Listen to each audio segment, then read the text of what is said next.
So, for me, I get that this is, a real baffling thing, and that maybe, because I'm not particularly clued up on this, maybe it is just a complete logical absurdity. It certainly seems that way, but I don't think that there's, I think it's okay to say that the causality chain can be beginningless, while the time in which it exists is not beginningless, or is with beginning.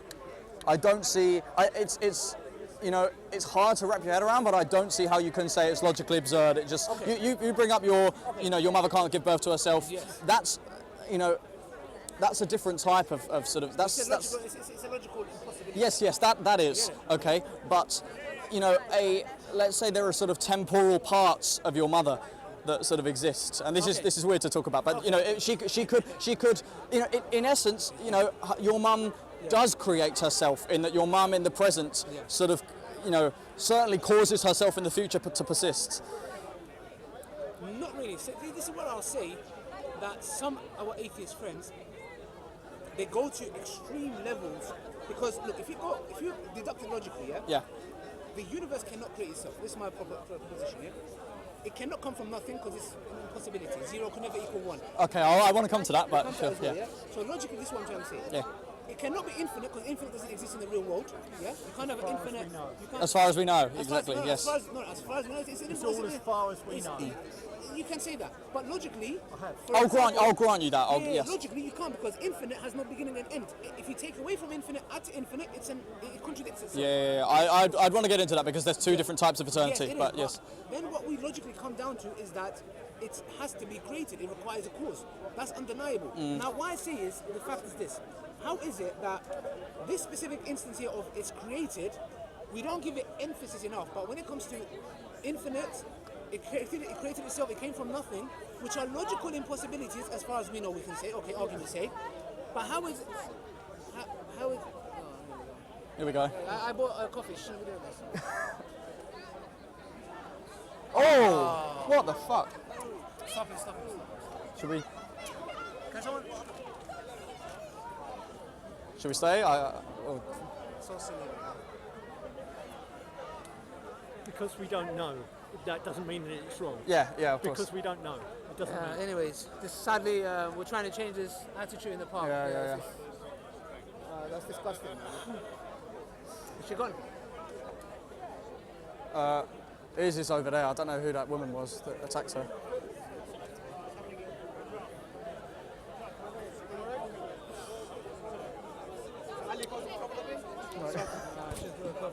Huh? Just put coffee in the Oh, no, stay away from them. Oh my God.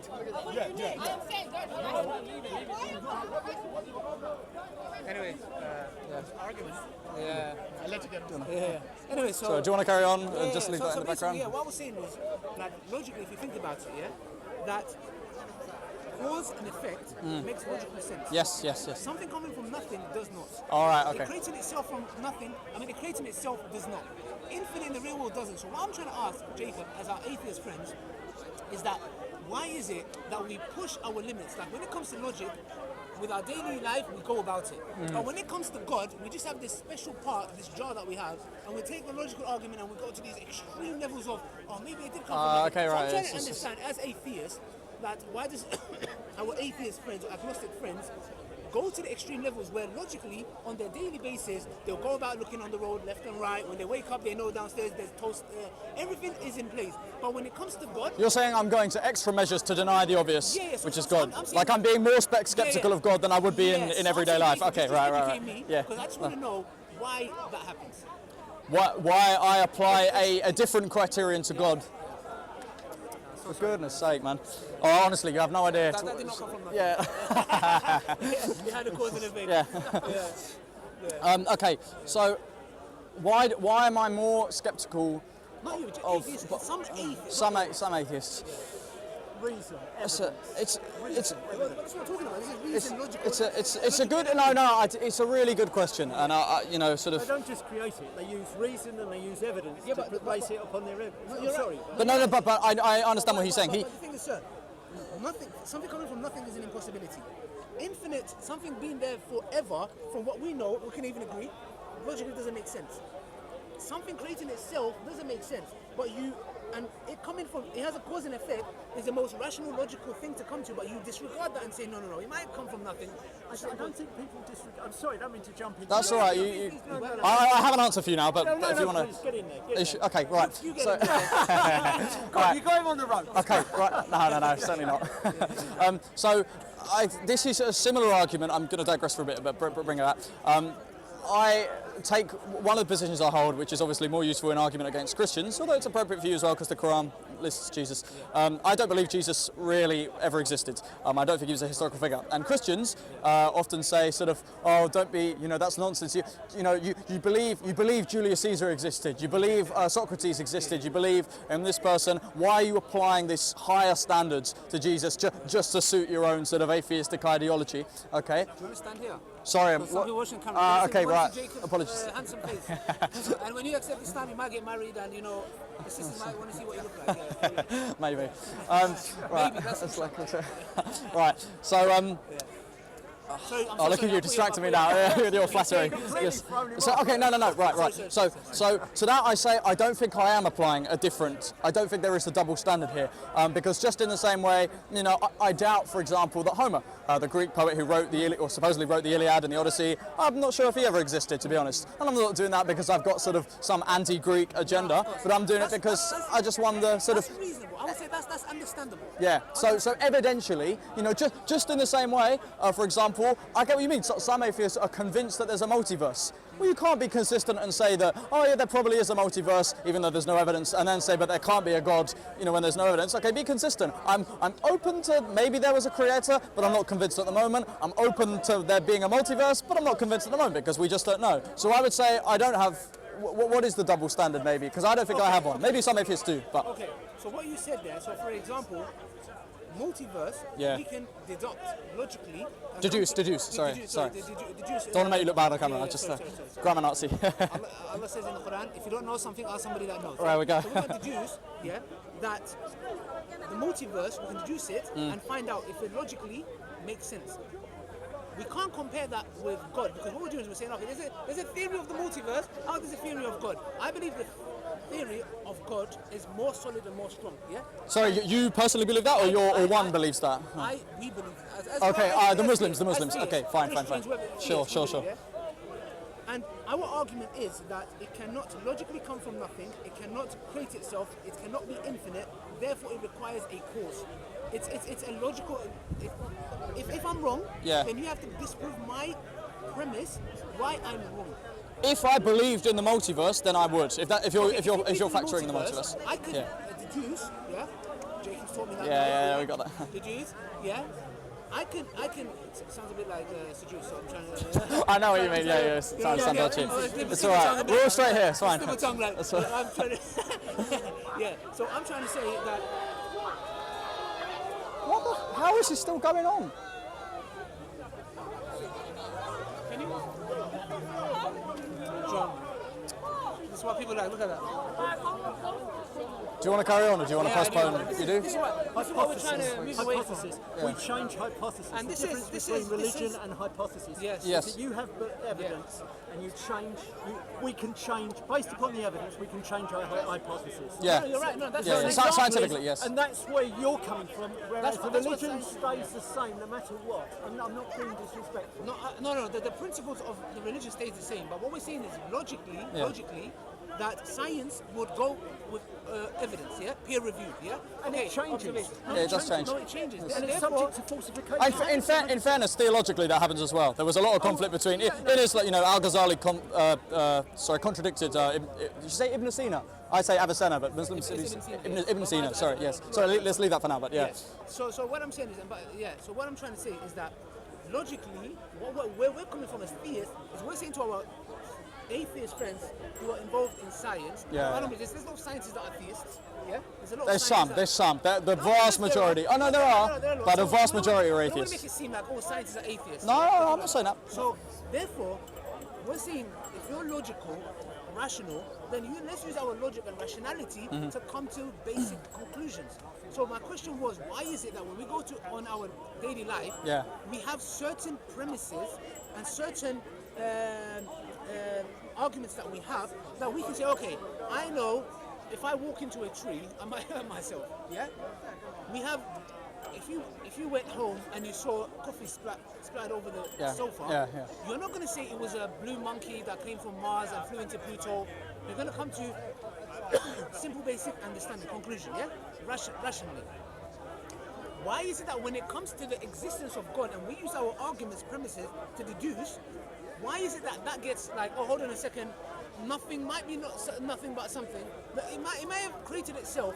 What we're seeing is, logically, does that not require and necessitate that there is a cause and effect? So, if so, why do we not take that premise on board and say, look, this is actually very reasonable, this is very logical, instead of saying, look, no, actually, it may have come from nothing, which is an absurdity. It might have created itself. How is that possible? So, do you get what I'm trying to say? Okay. We're trying to be reasonable. Why are we going to extremes? So, as I've said before, I don't think it's an extreme. I think your problem is that, in your mind, assuming that the coffee spill, rather than your elderly mum, was instead some monkey. Okay, the absurdity of that, in your mind, is equal to believing in something so absurd as the ex nihilo model, which means something from nothing in Latin. Yo, like the last video there, like the interview with Biggs and the Black Youth. Oh yeah. Part 2 coming. Yo, brilliant. Okay, we'll get you next time. No. And what when if you're gonna have a meeting with them, I was here today, right? Oh, was you? Yeah. So me and Biggs was together. Yeah. So if you need any more information, you make sure you after this, I'm gonna come to you. Where are you gonna be? No, when you're ready, just we walk and link. Okay. Yeah. If you want to wrap up, Ali, and deal with whatever that is. You're saying it's as absurd of the ex-9. Yes. You're saying something coming from nothing is as absurd as assuming that it's some monkey who spills some coffee. I'm saying it's not. I'm saying it's. I don't think. We need to apply logic to both of them. I'm saying. Yes, of course we do. Why are we not doing that? I think I would say I am. How? Well, in what way am I not? Okay, so for example, if you want a logical argument about the ex nihilo proposition, I want logic. I want us to use our logic consistently. Yes, so do I. Not on my daily life, but when it comes to the existence of God, I say, oh no, I need to put my other brain in there. I want it to be consistent. Yeah. Do you believe there's cause when you wake up? Yeah. Yeah. You realize that logically, if you go downstairs and you see the kitchen on fire, you logically assume that something caused it. I don't think I logically do. I think I empirically assume that. Okay. Because I know that fire, use your logic to use empiricism. Not in the sense that you mean it. Not in. When I say logic, I mean premises that are self-evident or necessary or analytic, which means that there's no observation required. For me, it does require observation because if I didn't know that that red burning thing was hot and dangerous and would kill me, I can't say that I would know. Of course it's impossible in this culture when we're taught, fire safety, everything. Of course I know that, but it comes empirically. I don't think it comes from a pure logical premises that you can... If you was a man who lives in an island, you don't know how electric works, but you see something called fire. Yeah. And would you not believe logically that something caused it to burn?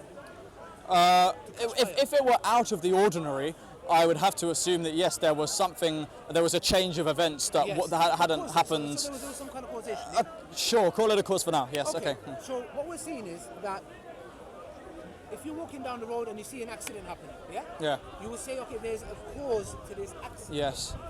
If you go to the ice cream, somebody comes and gives you ice cream, yeah? You want ice cream, by the way? No, I'm all right. You can say, okay, I need to got me an ice cream. You probably got it from the ice cream shop. Yes. Logically, you're deducing it. You make that mistake. That's all right. Deducing it logically to come to the best possible understanding logically. Yes. Yeah. Why is it that when it comes to God, when we say, okay, hold on a second, the universe, yeah, and I'm not even using fine tuning, yeah. That's fine. fine. For example, when it comes to the universe, we say, oh, hold on a second, Ali, stop there now. Logic, put that to a side now. Now we're going into, it may have created itself. I'm just wondering why that happens. That's all I'm asking. Well, I did make a logical argument for the self-creative. No, but okay, no, you didn't. To be honest, Okay, no, why? Okay. It's all right. You could say I'm not offended by anything. You say what you want. How can something, for it to create itself, it has to exist and not exist at the same time? Yeah, no. That's fine. But just when I say I made a logical argument, that is a fact. Now you could say, oh no, your logical argument wasn't valid or it wasn't sound, So that's but my argument regarding the infinite causality within the finite time, that was a logical argument by definition. So whatever you say, you didn't make that. It still relies on it. Even if you say infinite causation is in a finite time, Yeah. which I believe, if I'm not mistaken, is kind of a contradiction because you're in a finite space and you have an infinite events, infinite chain of events. Are there not an infinite number of decimals between 0 and 1? What do you mean by that? There are an infinite number of decimals number. Mathematically, but operationally, in the real world, it doesn't exist. Like I said to you before, we can say, okay, As far as we know. infinitely, yeah? No, as far as you know, but this is what I'm trying to say. Yeah. You know something as far as you know, there's Yeah. a possibility Yeah, of yeah, being yeah, wrong. yeah. We're talking certainty. We're talking about something that has to require a cause. Why is it that we throw that away and we go with I believe it's an absurd possibilities, like it creating itself, it's a logical impossibility. It coming from nothing, a logical impossibility. It being there forever, again, infinite has no beginning and no end. So we cannot add or subtract from infinite. Yeah. So Yeah. if the universe had a beginning, this debunks the whole claim of infinite. You can call infinite towards the future, but not towards the past. So I'm Poor Alec Vilenkin seems to think so. Yes. but so far, it's just look. Do you get what I'm trying to say? I do understand what you're saying. I just want it to be like just something that you can ponder upon. You can leave like if we can leave it at that if you want, or you can. If you want to engage with that guy, because we can deal with the cosmological argument. So I do have a friend coming who I'm going to need to find in Marble Arch Tube Station in case it gets lost at the moment. But okay, lovely. Right, are you here most weeks or every? I'm here every Sunday from midday to sunset. Okay, I'll be sure to. I'll keep that in You mind. need to go, Jacob. Look, No, that's fine. So, okay, I'll talk about something from nothing, okay? Because this was perhaps the main problem when I was talking to Mansour, who's a lovely bloke, by the way. Was perhaps the main sort of thesis. It was my fault. I kind of got too technical and was going off about cosmology and Stephen Hawking's theorems, and he was just saying no, but just answer. There's something from nothing. How is that possible? Okay, so. Let's say that to begin with there was nothing. Okay, this seems to me likely. Even in the religious model, apart from God, there was also nothing. There was no matter other than Him as well. If the universe was eternal and it's made up entirely of contingent things, then there must have been a time, as Thomas Aquinas thought. Sorry about that.